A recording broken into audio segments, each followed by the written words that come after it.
Hey guys and gals, Von Baden here.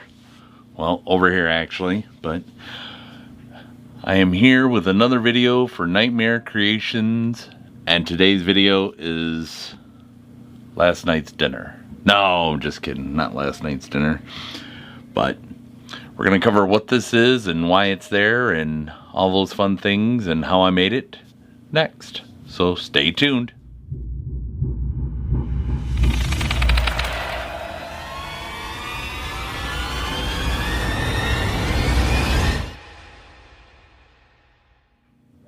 Alright, so up here, as you can see, is something that looks pretty familiar to you guys. I'm gonna try not to bounce around the camera a whole lot, so if I do apologize. But as you see, that is the armor for the Erebus character. Okay.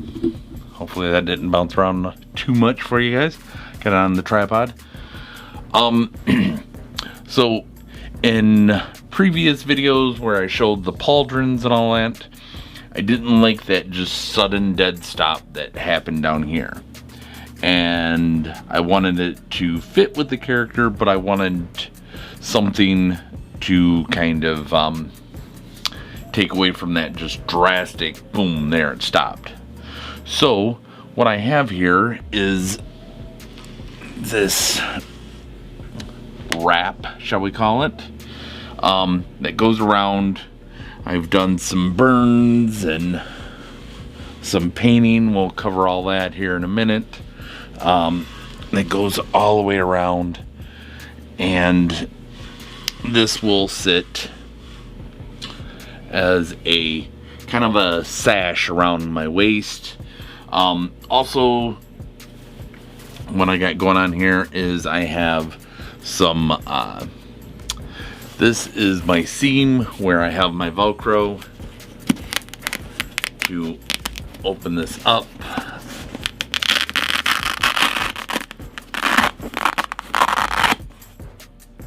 So I can get in and out of it, and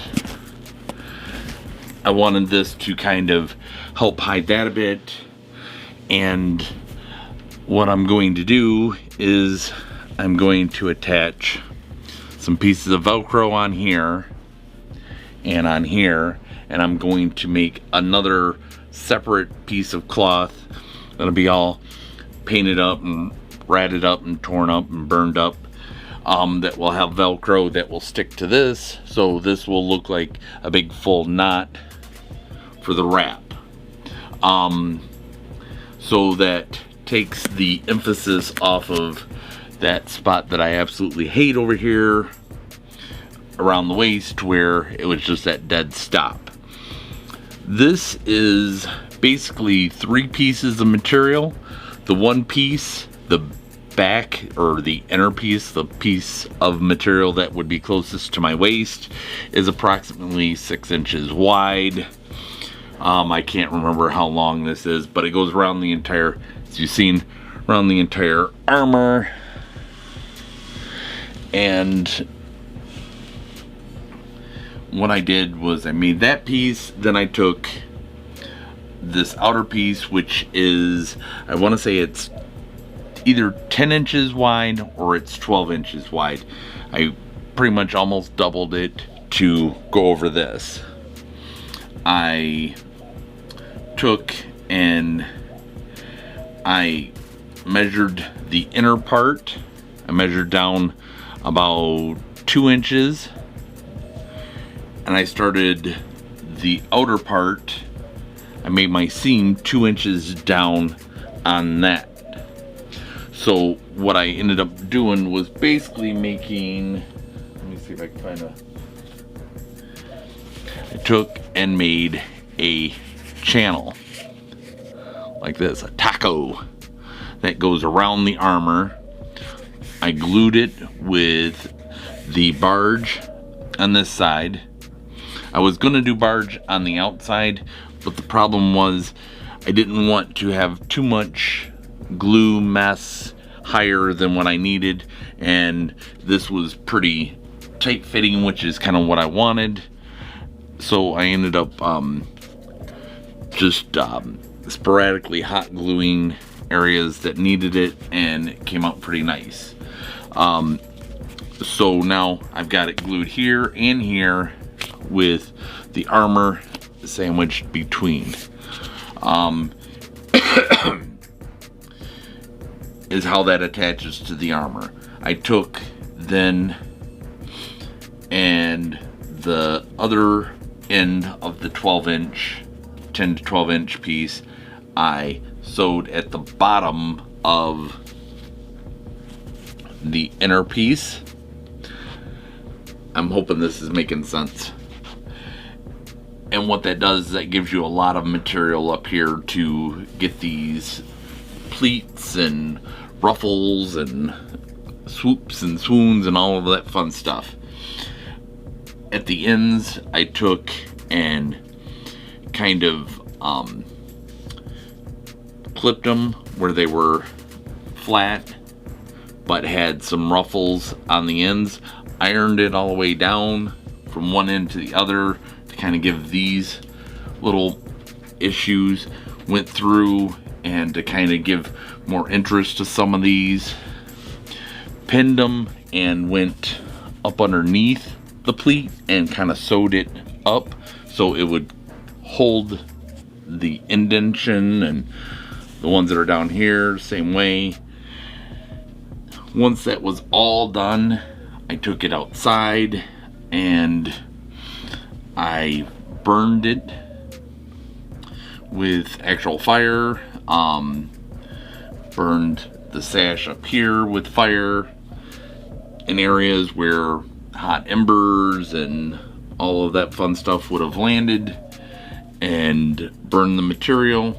Then I went through and I airbrushed brown over it.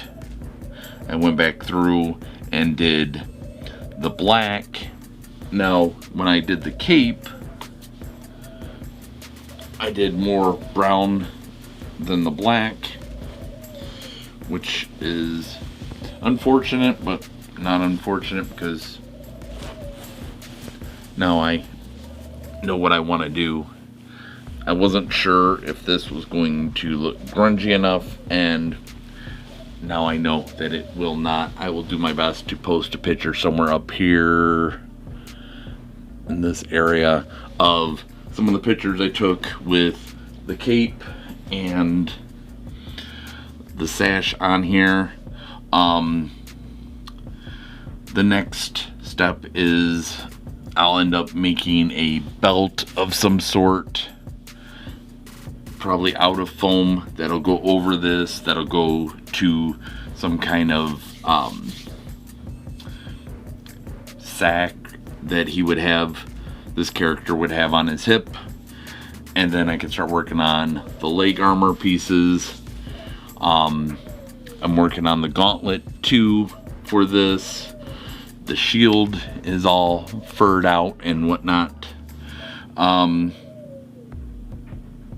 But I think it looks pretty grungy. I think it looks pretty outstanding.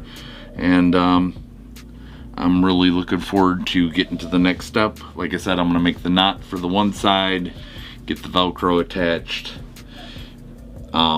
plus working on the other projects that I've showed you videos on, working on the Erebus helmet and all of that as well. So hopefully you've enjoyed this video. Hopefully this was pretty cool for you, enough that if you're new to the channel, you'll decide to subscribe and come back and see the next stage of this. And until next time, I will see all of you on the very next video. Thanks. Bye.